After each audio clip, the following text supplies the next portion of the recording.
So not sure how much noise you're going to pick up in here because it's quite windy this morning, but literally just pick the Mini back up. So bonnet has had a complete respray, all the dents, all the paint's been redone, and that's looking spot on now.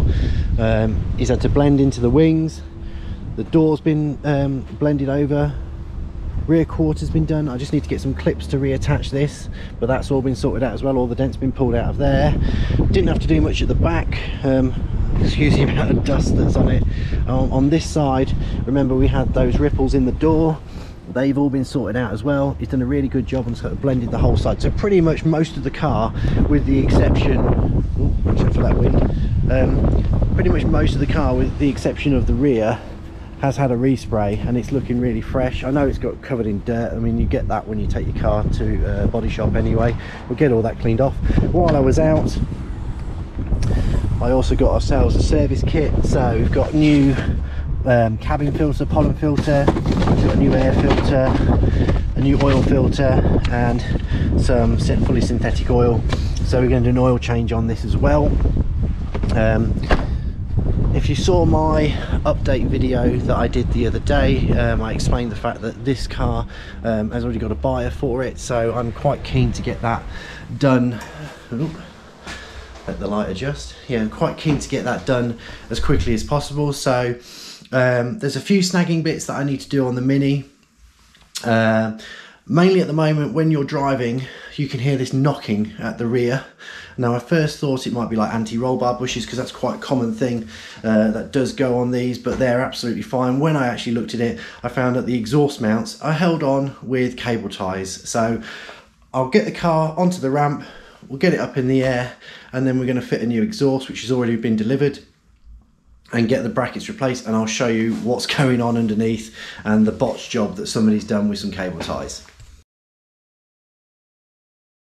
So I just wanted to show you guys a way that I save a lot of money while I'm actually doing shopping for parts. So in this case, I had to order all the parts for the Mini for the servicing. And I use a website called Top Cashback. It's completely free to join. There is a link in the description. As you can see here, I put an order in of around about 60 quid and I earned 17 pence cashback. Now, I know that doesn't sound like a lot, but once you start buying lots of stuff online, it does add up. And in total, I've been using this for about 4 or 5 years now, and I've already claimed back nearly £1,500. It's dead simple to do.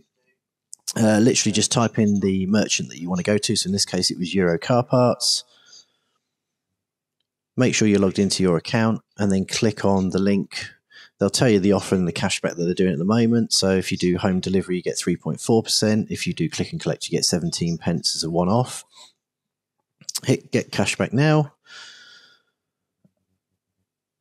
That takes a couple of seconds, takes you straight through to Euro Car Parts, and then you just shop as normal, do your checkout, buy any parts that you need. So for example, you know, here, I'm just sticking in the registration, browsing for various different parts that I might need for the car.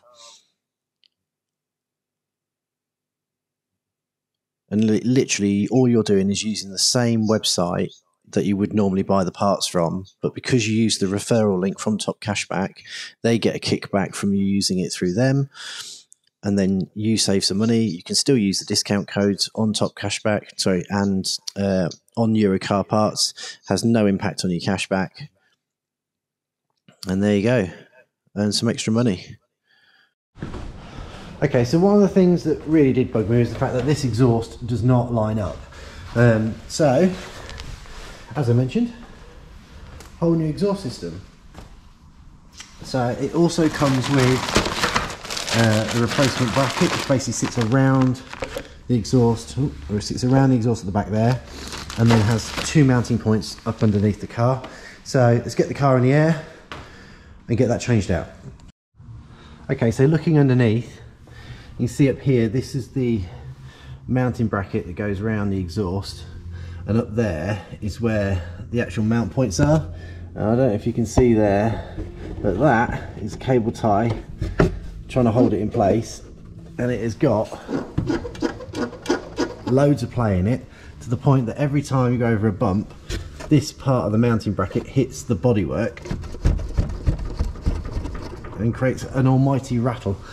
So the new system, just along here, basically will go all the way down past this area here, and then mounts just behind the cap there. So quite a big section to remove. We'll get on and do that. I'll do a bit of voiceover. I'm going to try doing voiceover with a time lapse now, as opposed to talking while trying to do the work, because I think that's going to make the videos flow a little bit better and get this rusty old thing out and replaced. So I started off by removing the bracket that holds the back box onto the centre section of the exhaust. It's actually 2 bolts, or sorry, 2 nuts that get removed. Then moved on to the back box. The bracket that was holding this on was incredibly rusty. Even though I primed absolutely everything with WD-40 and left it for at least half an hour, it was really difficult to get off. With a bit of work, it finally came free, and I was able to get the gun on there and just buzz off that last bit of the nut. I then did try and separate the back box from the centre section, thinking it would be easier to get it down, but literally the amount of rust and how corroded it was, it wouldn't work. So I moved on to the downpipe and separated the centre section from the downpipe.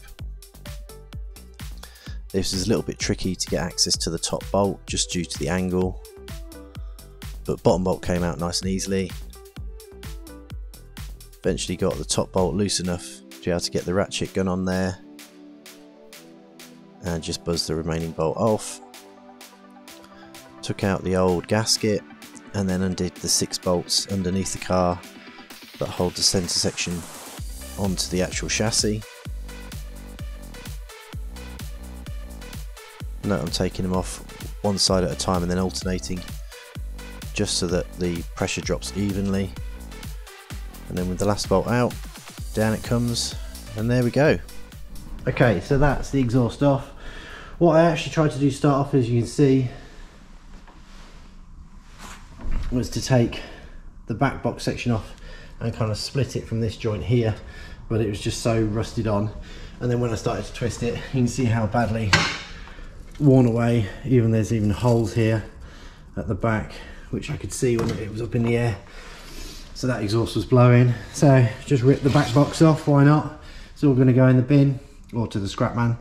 So what we've got to do now is get the new exhaust system lined up and fitted onto this plate here. So you've got these rubber mounts, and they actually are in quite good condition. So let's get new exhaust set up on this, and then we'll reassemble it.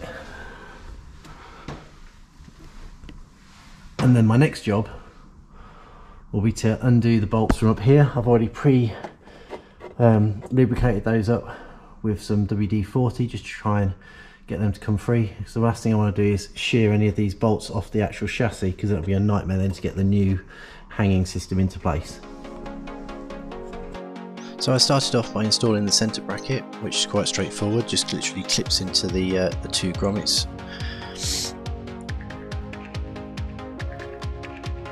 Then I moved on to the back box bracket.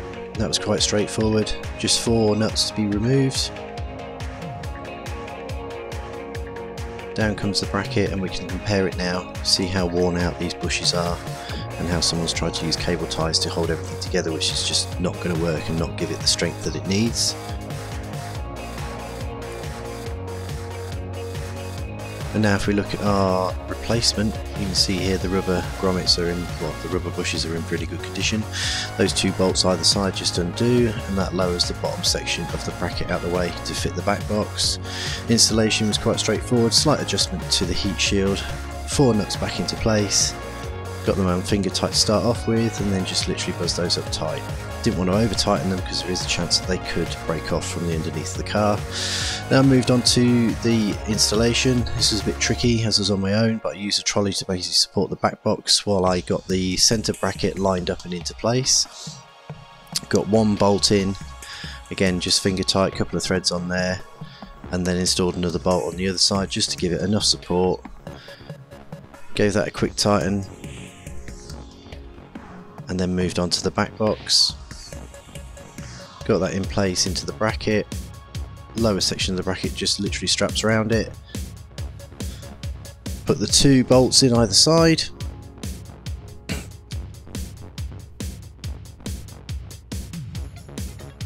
and then literally just gave those a quick tighten just so there's a few more threads on there to give it support, and then I installed the remaining bolts on the main plate underneath the car. I believe they're all 13mm.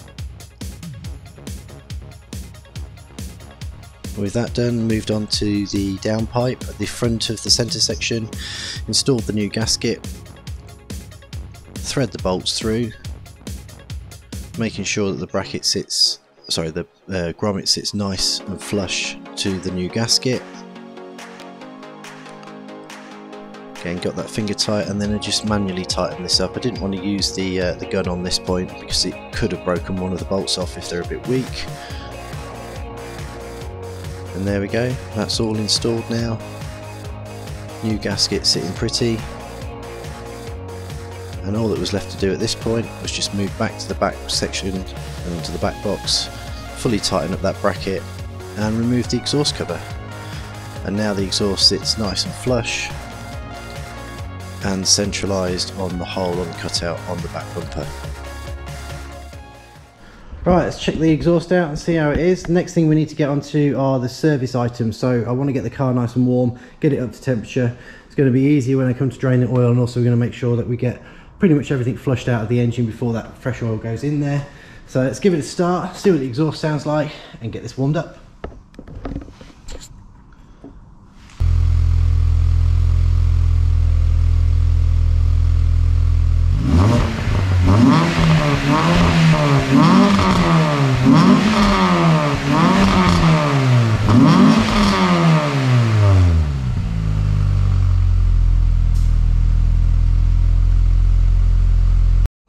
There we go, so there's the exhaust all fitted.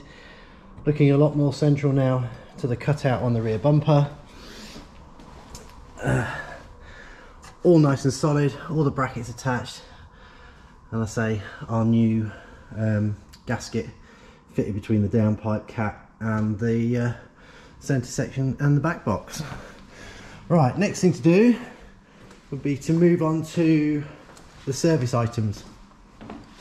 So best way to do a service is to get the car warmed up, get the engine oil nice and heated, so it will actually drain out a lot easier and you'll get a lot more particles out of the engine that way. So give this a start and yeah, get some heat into it. So happy with that paint finish, really good. So I started off by removing the oil cap, taking the dipstick out, cleaning that off. Then we've got the drainage plug loosened off, and the catch pan there, just taking out all that oil. Absolutely filthy. I mean, it was really black.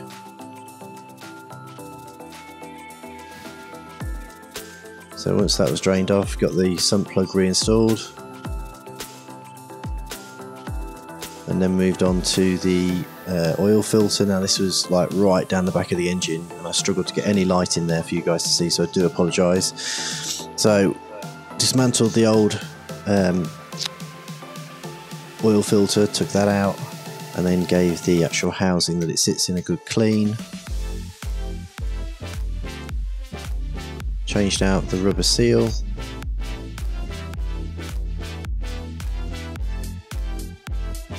It's always good to prime the new filter before you put that in. So what I did here is I just literally used a little tin, poured some of the new oil in there, just got it sort of like all coated around it, and then just let it sit in there for a couple of minutes. Now they only sit one way round actually in the holder for the oil filter, so you can't really go wrong. Got that back in there, a little bit of oil around the seal just to kind of allow it to go back in. Got that hand tight, and then I tightened it up with a 36mm spanner, I think it was. So in goes the new oil. A lot of people struggle to get the exact amount in. Now it's 4.5 litres for the Mini Cooper, but I'm going to put 4 litres in and just kind of see how the level sits. After that was done, moved on to the air filter, just a case of removing 2 screws and get the pipe out, work out the way, the cables out the way that are attached to the box. As you can see the difference there, the new filter heck of a lot cleaner than the old one, probably hadn't been changed in a while. Get the clips on the left hand side of the airbox aligned, get those 2 screws back in, and then just clip the cables back on. With that done, we then moved on to the pollen filter. This sits underneath the glove box, just 2 clips. Pull that out. I'll say comparison between the old and the new one here when I get to it. Yeah, here we go. So here you go, you can see the new one there nice and white and the old one pretty filthy. So basically just feed this up. It's a little bit of faff to do.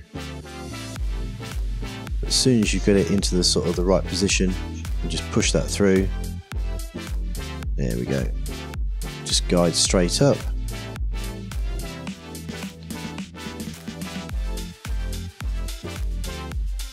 Make sure it's all nice and tight, and then clip the cover back on.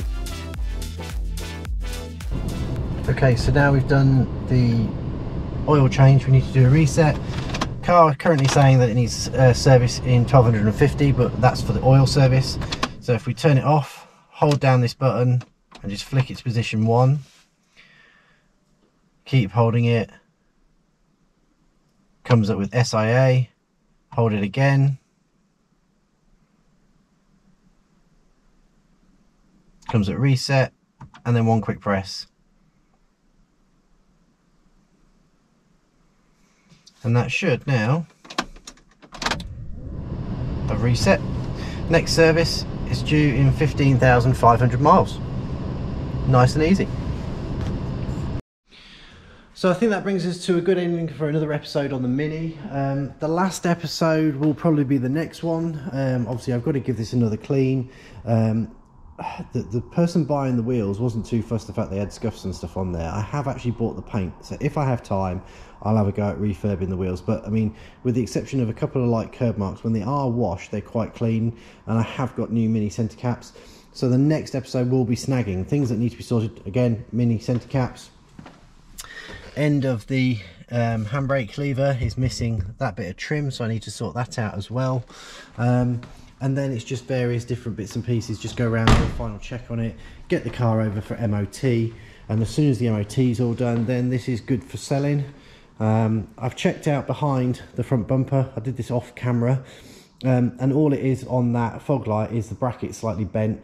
There's no damage to the actual impact bar behind there. There are some cosmetic bits on the bumper. I could have got those done as well, but it would have put the cost up for the person buying the car. I'm trying to help him out. It's his first car, trying to keep it down to a budget. So I've said, you know, at the end of the day, keep a lookout on eBay. I'm sure you'll find a decent bumper on there. It'll pop up at the right colour at some point, and you can just unbolt that one, bolt the other one on, and you've got this little bit of chrome trim piece here. I'll see if I can source one of those off eBay as well before, as part of my final snagging. Other than that, really happy how this episode's gone. So just to recap, brand new exhaust system, oil and filter change, and yeah, it's running nice and smooth. I've just double checked the dipstick level and it is bang on full now.